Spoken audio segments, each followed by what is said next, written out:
La grâce et la paix soient avec vous tous, de la part de Dieu, notre Père, et du Seigneur Jésus-Christ.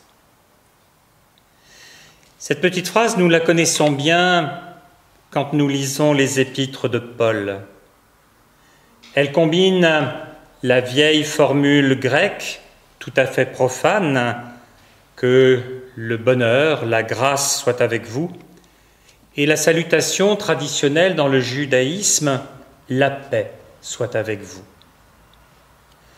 En associant les deux, Paul s'adresse à la fois aux Juifs et aux Grecs, à ceux qui se considéraient dans la maison de Dieu comme à ceux qui avaient plutôt envie de se positionner par rapport à l'univers tout entier. Reprendre côte à côte ces deux expressions pour nous aujourd'hui, c'est nous souvenir que nous sommes à la fois dans le message de paix du Premier Testament et dans celui de la grâce du second. C'est nous souvenir aussi que nous sommes à la fois dans le monde de la religion, de la foi en ce Dieu unique, mais aussi dans le grand monde extérieur de tous, croyants et incroyants. Alors oui, là, maintenant, que la grâce et la paix soient avec nous tous. Prions. Loué sois-tu, ô Dieu, toi qui consoles, toi qui apaises les esprits tourmentés, toi qui sèmes la joie dans les cœurs blessés, toi qui fais germer le sourire sur les lèvres crispées et fleurir les chansons au sein des opprimés. C'est toi qui nous feras transporter les montagnes pour danser avec elles au milieu de ta fête. Alors oui, loué sois-tu, ô Dieu, toi dont le nom est grand sur toute la terre. Merci pour le temps que tu nous accordes encore aujourd'hui.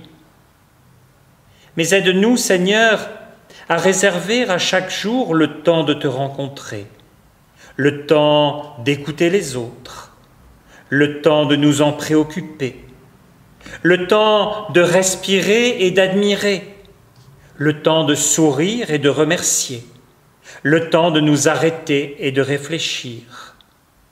Que ton esprit, Seigneur, habite le temps que tu nous offres, qu'il lui donne sa dimension d'éternité. Amen. Et je vous propose de chanter le premier des cantiques de ce culte, « Louange et gloire à ton nom ».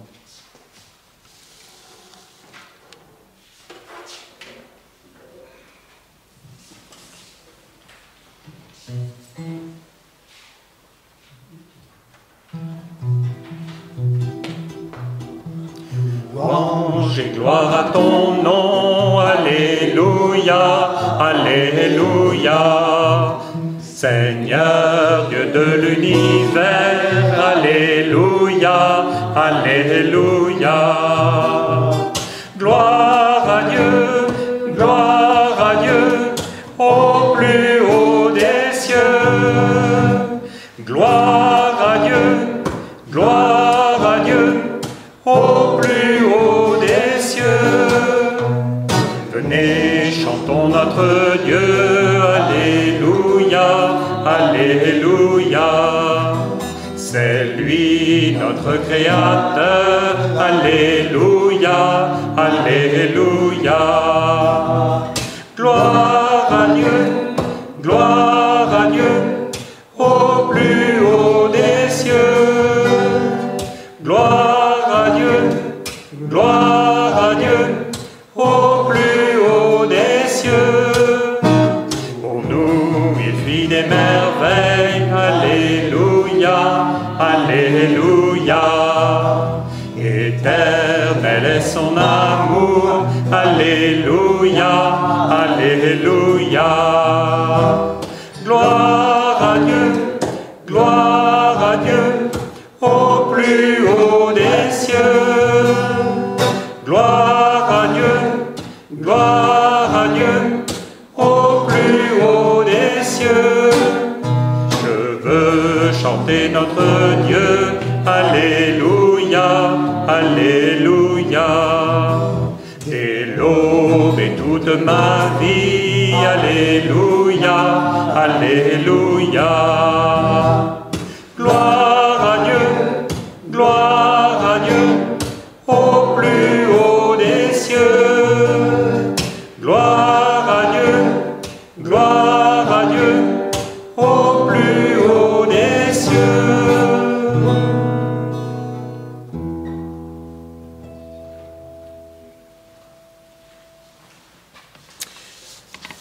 Regarde, j'ai placé aujourd'hui devant toi la vie et le bonheur, la mort et le malheur. J'ai mis devant toi la vie et la mort, la bénédiction et la malédiction. Choisis la vie afin que tu vives, toi et ta descendance, en aimant le Seigneur ton Dieu, en l'écoutant et en t'attachant à lui. Prions.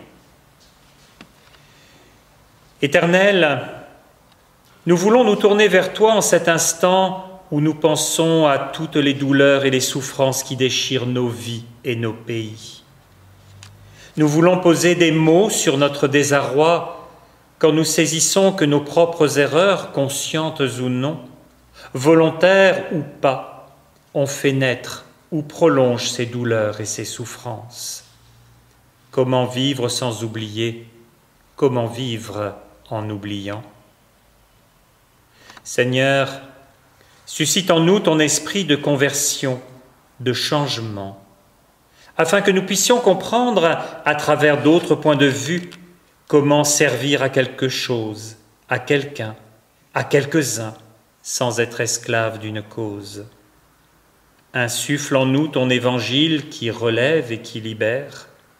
Pardonne-nous d'agir si naturellement comme si nos pensées et nos actes n'avaient plus de conséquences. Libère-nous aussi de la culpabilité. Que ton dynamisme devienne notre joie et notre force. Amen. Sur la dureté de notre cœur, notre Dieu fait lever la douceur de son visage. Sur la tristesse de nos fautes, il fait lever la joie de son pardon. Sur notre angoisse, la paix de son amour. Sur le vide et l'engourdissement de nos journées, la joie de notre vie retrouvée. Sur nos humeurs agressives ou déprimées, la stabilité et la sérénité. Si vous vous croyez faible aujourd'hui, rappelez-vous que Dieu vous a toujours donné la force du lendemain. Si vous vous sentez angoissé aujourd'hui, rappelez-vous que Dieu vous a toujours donné la paix du lendemain. Si vous êtes dans l'épreuve aujourd'hui, rappelez-vous que Dieu vous a toujours gardé dans l'épreuve. Et si la route vous est cachée aujourd'hui, rappelez-vous que Dieu vous a toujours tracé à temps la route du lendemain. Dieu nous accompagne, Dieu nous aime, soyons dans sa paix et chantons-le. Ô Seigneur, je viens vers toi.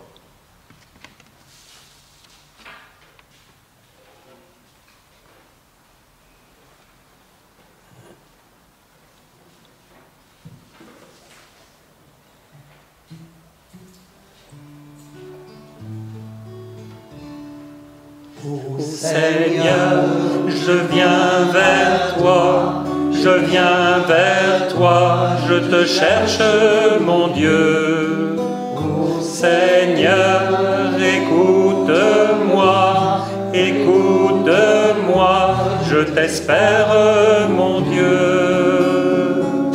Toi, Seigneur, tu es la vie, moi je n'étais rien. Toi, tu m'as donné la vie, moi je suis ton enfant. Ô Seigneur, je viens vers toi, je viens vers toi, je te cherche, mon Dieu. Ô Seigneur, écoute-moi, écoute-moi.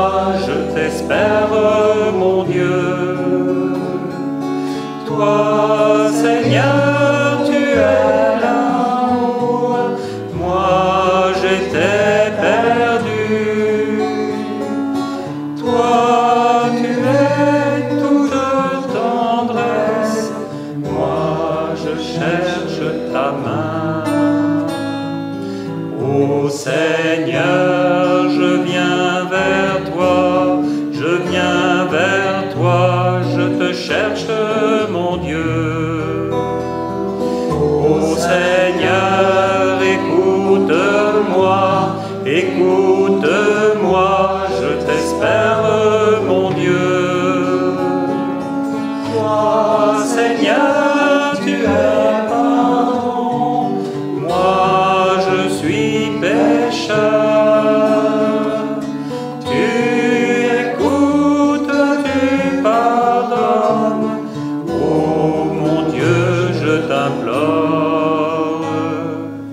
Ô Seigneur, je viens vers toi, je viens vers toi, je te cherche, mon Dieu. Ô Seigneur, écoute-moi, écoute-moi, je t'espère, mon Dieu. Toi, Seigneur, tu es lumière, moi je ne vois pas. Ta parole nous éclaire, fais, Seigneur, que je vois.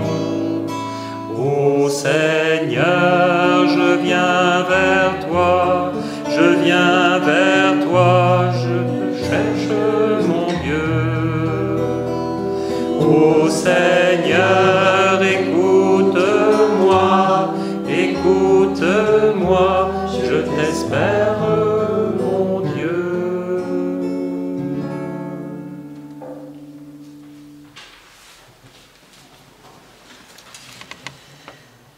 C'est à Alain Ouzio que j'emprunterai les mots de notre confession de foi du jour. Il était une fois un homme, Jésus-Christ. Il a traversé notre monde comme une étoile. Il a fait sauter les verrous, les blocages, les tabous. Il redonnait la liberté aux hommes, la joie et l'espoir, la vie intérieure. Alors les forces du mal qui dépriment, écrasent et aliènent les hommes se sont dressées contre lui, et il a été environné de ténèbres. Il s'est dressé, ressuscité dans la lumière de Dieu, vainqueur des soldats, de Pilate, des pharisiens et des grands prêtres, libéré de son suaire, des aromates et de sa pierre tombale. Comme un bélier en tête du troupeau, comme un premier de cordée, comme un grand frère entraîne les enfants, il nous emmène sur les chemins de Dieu, difficiles chemins de la joie et de la liberté. Il emmène ceux d'entre nous qui sont emprisonnés dans les mailles des filets de leur vie. Il invite ceux qui, comme Zachée, sont trop petits et trop coupables pour redresser la tête, celles qui, comme Madeleine, ont les cheveux trop longs pour être respectées. Et nous laissons la force qui émane de lui nous arracher à nos tristesses, à nos angoisses, à nos souffrances, car il nous aimante, nous attire et nous conduit, chacun de nous dans son sillage, vers la source de vie, vers la résurrection, vers l'étoile. Amen. Je vous invite à chanter Dieu Tout-Puissant.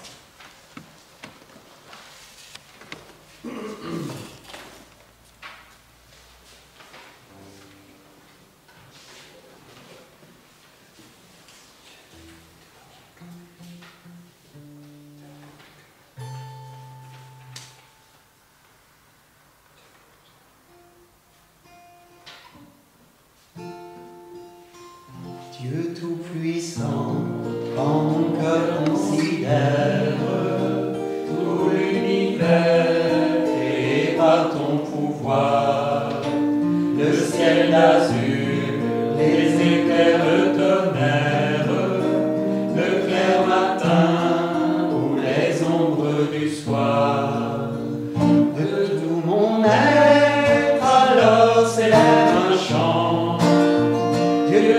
tout-puissant, que tu es grand. De tout mon être, alors s'élève un chant. Dieu tout-puissant, que tu es grand. Quand par les bois, la forêt profonde, j'entends joyeux tous les oiseaux chanter. Quand sur les monts, la source avec son onde, l'hymne zéphyr, son chant doux et léger.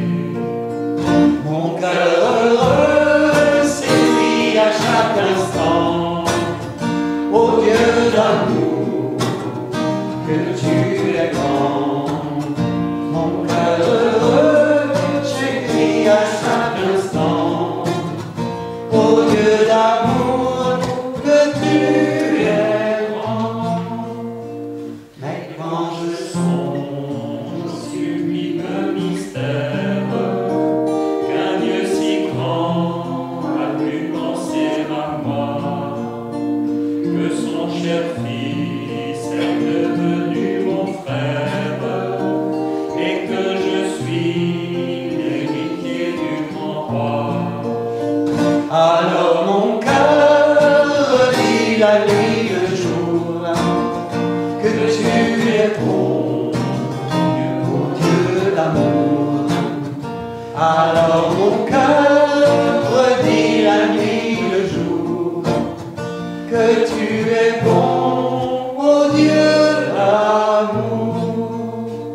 Quand mon sauveur éclatant de lumière se lèvera de son corps éternel, et que les sangs et douleurs de la terre, je pourrai voir le splendeur de son ciel.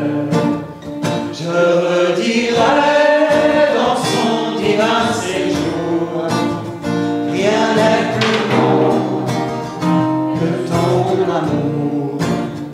Je redirai dans son divin séjour, rien n'est plus grand que ton amour. Prions. Notre Père, nous te prions pour te demander de renouveler nos vies, de les rendre claires et belles sous la lumière de l'Évangile.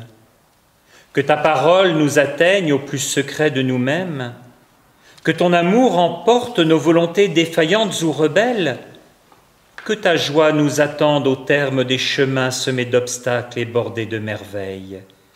Car tu es un Dieu de vie et tu prends soin de tes enfants. Amen. Deux courts textes d'Évangile. Le premier, dans Luc, les versets 9 à 14 du chapitre 18. Jésus dit la parabole suivante à l'intention de ceux qui croyaient faire la volonté de Dieu et méprisaient les autres. Deux hommes montèrent au temple pour prier. L'un était pharisien, l'autre collecteur d'impôts.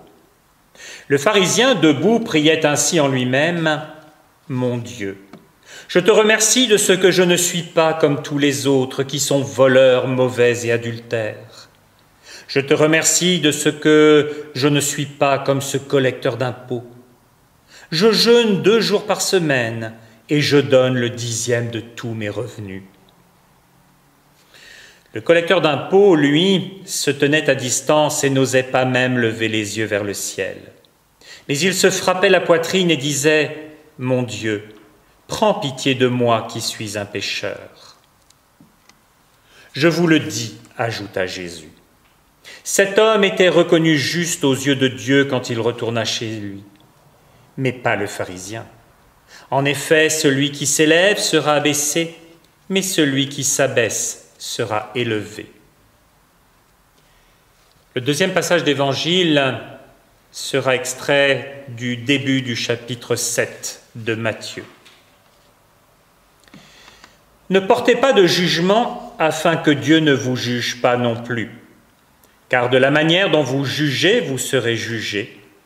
La mesure que vous employez pour mesurer sera aussi utilisée pour vous. Pourquoi regardes-tu le brin de paille qui est dans l'œil de ton frère ou de ta sœur, alors que tu ne remarques pas la poutre qui est dans ton œil? Comment peux-tu dire à ton frère ou à ta sœur, « Laisse-moi enlever cette paille de ton œil », alors que tu as une poutre dans le tien? Hypocrite, enlève d'abord la poutre de ton œil, et alors tu verras assez clair pour enlever la paille de l'œil de ton frère ou de ta sœur. L'avantage de ces cultes d'été où nous sommes un peu moins nombreux et où l'on peut être un peu plus cool, c'est que ça permet une certaine liberté. J'ai une bonne et une mauvaise nouvelle, par laquelle préférez-vous commencer? La mauvaise. La mauvaise, c'est que vous êtes presque tous des pharisiens, grâce à Dieu. La bonne, c'est que vous êtes presque tous des pharisiens, Dieu merci. Quelle différence alors? La différence, c'est que ce n'est pas l'étiquette qui fait l'homme qui porte cette étiquette. Et oui, il faut que nous réalisions qu'elle est belle, l'étiquette de pharisien, du moins en dehors des évangiles, ou plus précisément des 3 plus récents. Et oui, il n'y a rien de plus proche d'un pharisien qu'un chrétien ordinaire, normal, standard. Bien sûr, le mot pharisien, c'est un mot qui, étymologiquement, signifie à peu près séparé. Une façon de dire que les pharisiens étaient des gens qui, dans leurs scrupules extrêmes, dans le respect de la loi, étaient de temps en temps un peu en dehors du flot commun, le mainstream. Mais nos pharisiens, ce sont des gens pour qui l'éthique, le comportement au quotidien est quelque chose d'extraordinairement important. Nos pharisiens, ce sont des gens pour qui constamment il convient de reprendre et d'actualiser la loi et donc aussi de l'interpréter. Cela ne vous semble pas étrangement moderne comme façon de vivre sa foi? Honnêtement, les pharisiens sont des gens qui inspirent le respect, des gens qui ont su se tenir entre le laxisme par rapport à la religion de tous ceux qui étaient dans les classes dominantes, ce qu'on appellerait peut-être un peu rapidement les riches. Entre ce laxisme-là, d'un côté, et puis de l'autre côté, l'outrance de ceux pour qui la religion n'était qu'un prétexte à gestion politique au nom de la foi du monde. Cela, je m'abstiendrai de donner leur nom d'aujourd'hui. Donc oui, loin de l'un, loin de l'autre, ils étaient d'une certaine manière séparés, mais pas sectaires. Et puis, dans le texte biblique, le mot qui signifie ce qui est mis à part, ce qui n'est pas dans le lot commun, mais qui est réservé à Dieu, n'est-ce pas simplement le mot saint, S-A-I-N-T?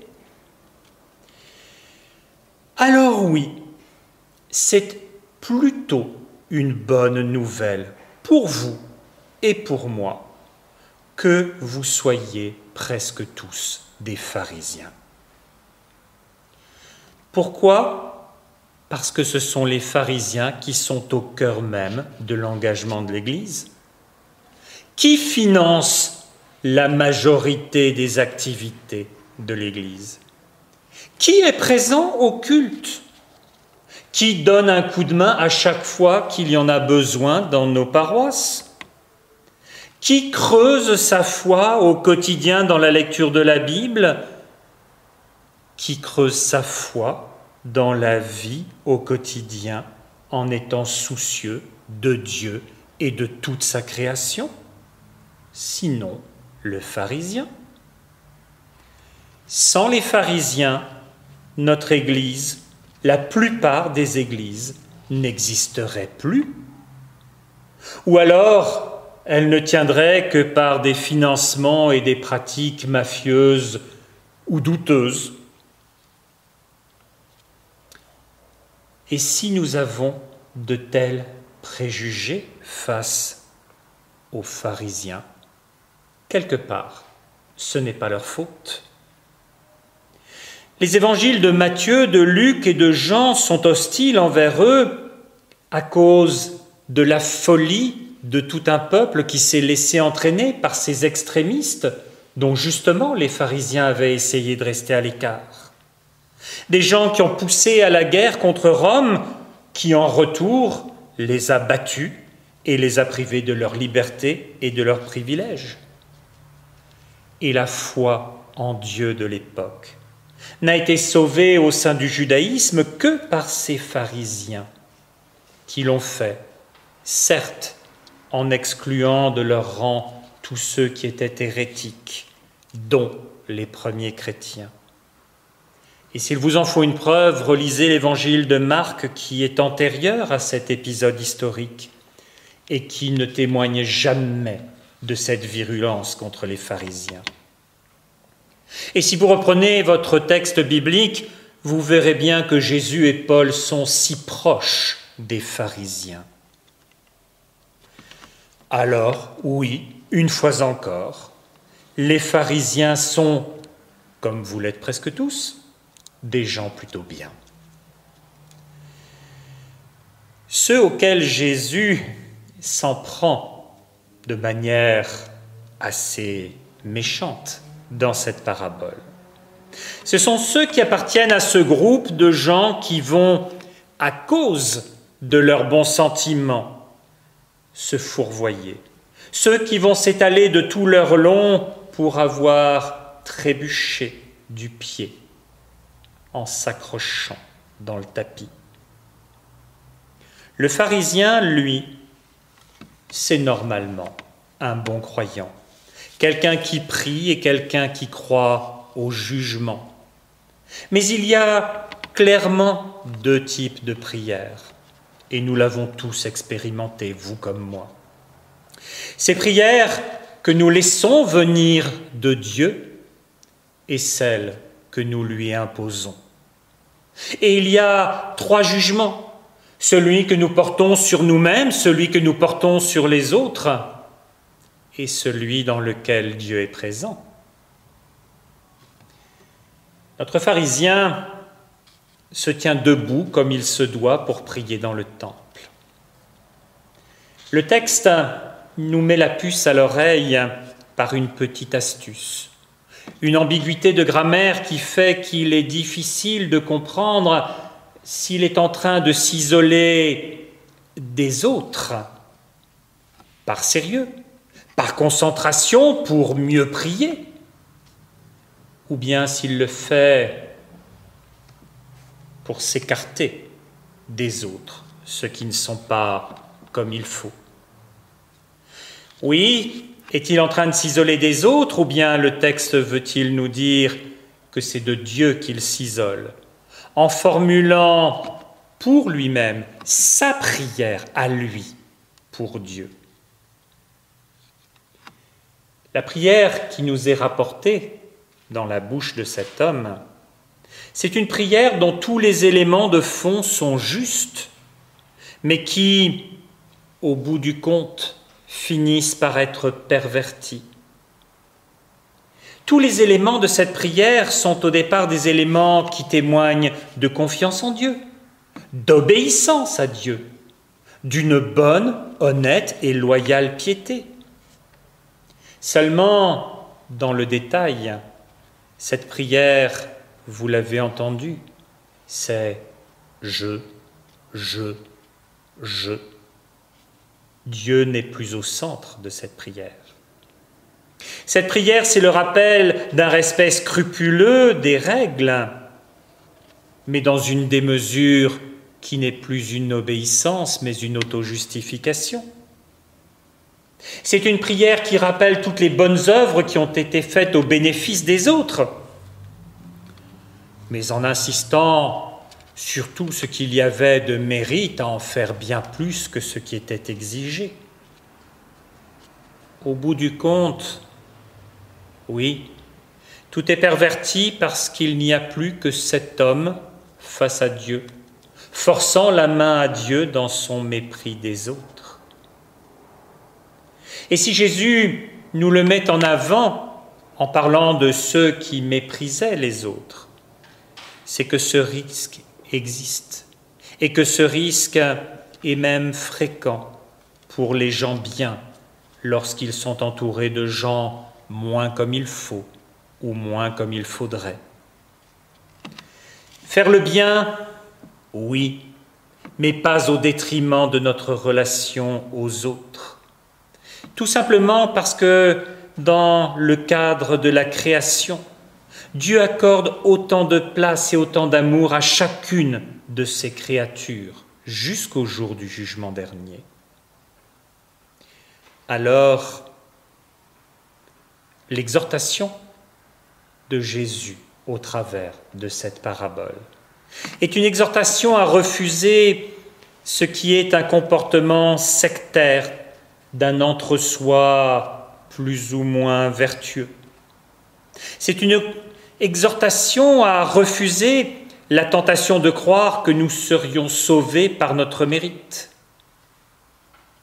Parce que si l'Église vit de ces pharisiens, elle en meurt aussi si elle oublie que tout être humain est d'abord un péager, un collecteur d'impôts. Un être humain qui peut tout au plus supplier Dieu de l'épargner en ne lui infligeant pas le poids de sa colère. Le péager, le collecteur d'impôts, est l'image même de ce qui témoigne pour nous de ce qu'est le salut. Reprenez l'histoire de Zachée au chapitre suivant. C'est une image qui nous est indispensable pour ne pas perdre notre salut. Soyons pharisiens, restons-le avec tout ce que nous avons de qualité et de mérite. Vivons-le joyeusement, vivons-le avec reconnaissance. Mais souvenons-nous que si nous sommes sauvés, c'est parce que nous sommes en même temps et à part égale pécheurs et sauvés. C'est bien cela l'amour de Dieu. Dieu qui nous accepte tels que nous sommes, mais pour nous renvoyer dans le monde, définitivement nouveaux et changés à son image, enfants aimés de Dieu.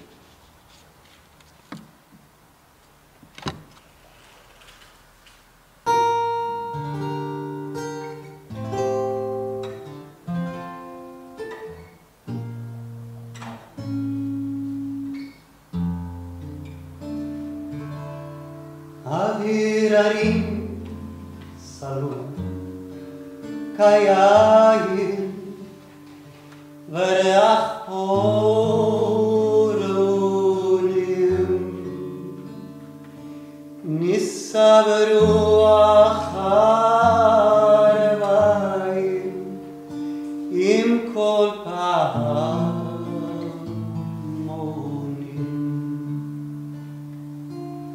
Uftardmat Yelan Vaheben Shfuya Vachaloma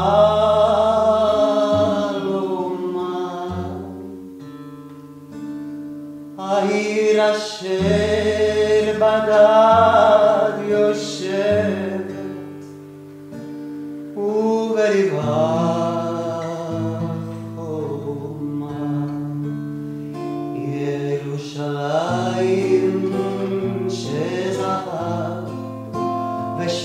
חושב השלום על לכל שירייך אני כינור ובמערות אשר בסלע, אלפי שמשות זורחות, נשוב נרד אל ים המלח, בדרך יריחו. כשמר צורך את הפתיים, כי נשיקת שריו, אם אשכרך ירושלים, אשר כולם זהב.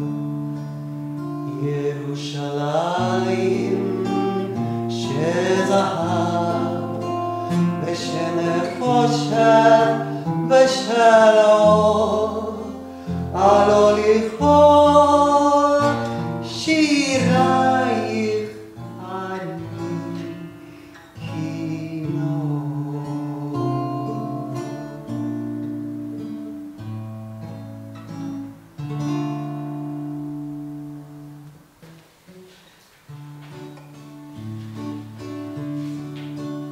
Tel que je suis sans rien à moi, sinon ton sang versé pour moi, et ta voix qui m'appelle à toi. Agneau de Dieu, je viens, je viens. Tel que je suis bien vacillant, en proie au doute à chaque instant, plutôt dehors qu'un tôt dedans. Agneau de Dieu, je viens, je viens. Tel que je suis, ton cœur est prêt à prendre le mien tel qu'il est, pour tout changer, sauveur parfait. Agneau de Dieu, je viens, je viens. Tel que je suis, ton grand amour a tout pardonné sans retour. Je veux être à toi dès ce jour. Agneau de Dieu, je viens, je viens.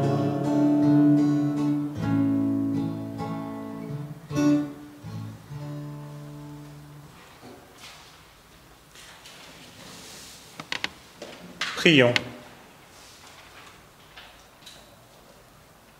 Ô Dieu, nous aspirons tous à la sérénité. Nous aimerions tous nous vider de toutes nos préoccupations, de tous nos soucis, être libérés de toutes nos tensions intérieures, bénéficier encore et toujours de ton pardon, recevoir la paix que tu donnes. Donne-nous l'audace de simplement te suivre et l'humilité de nous contenter d'être tes serviteurs. Cette paix à laquelle nous aspirons pour nous-mêmes, nous te la demandons pour tous ceux que nous connaissons, les inquiets, les agités, les révoltés, tout autant que les fraternels, les détendus ou les équilibrés. Nous te la demandons pour la multitude des êtres humains que nous ne connaissons pas, souvent fatigués et lassés, et pour tous ceux dont nous aurions préféré ne jamais croiser le chemin. Maintiens-les tous dans ta paix, Seigneur. Fais de ton Église une communauté où l'on reçoit et donne cette paix, une communauté où l'on peut se faire confiance et s'entraider. Merci, ô Père, pour la patience et l'amour que tu as eus pour tes enfants, pour tous tes disciples.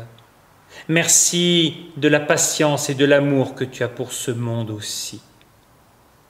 Et nous joignons nos voix à celles de tous les croyants de tous les temps et de tous les lieux en te disant « Notre Père qui es aux cieux, que ton nom soit sanctifié, que ton règne vienne, que ta volonté soit faite sur la terre comme au ciel. Donne-nous aujourd'hui notre pain de ce jour. Pardonne-nous nos offenses, comme nous pardonnons aussi à ceux qui nous ont offensés. Et ne nous laisse pas entrer en tentation, mais délivre-nous du mal. Car c'est à toi qu'appartiennent le règne, la puissance et la gloire, au siècle des siècles. Amen.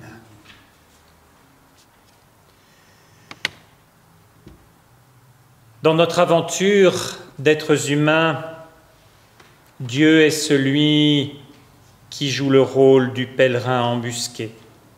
Il est de tous nos voyages. Il est sur nos grandes routes et sur nos chemins de traverse, sur nos terres ensoleillées et dans nos bas-fonds obscurs. Présent à toutes nos aurores et à tous nos crépuscules, il reste avec nous quand il fait jour et quand il fait nuit. Il nous bénit et il nous garde. Il nous donne sa paix qui nous accompagnera tous les jours de notre vie. Que le Dieu d'amour nous permette de mieux nous comprendre et de mieux nous aimer, afin que d'un même cœur et d'une même voix nous puissions le glorifier. Que son amour nous conduise, nous soutienne, nous accompagne et nous bénisse. Amen. Bonne fin de week-end et bonne semaine à tous.